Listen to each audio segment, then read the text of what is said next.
We just did a little grocery shop. Let's see what 180, pretty sure that's what it was, dollars got us. Weet-Bix, 2 things are tasty slices.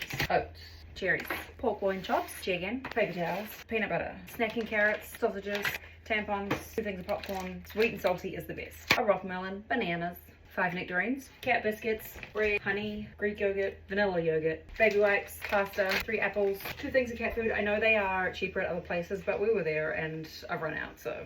Rubbish bags, and I feel like I got pink bags as well, but I don't know where they are.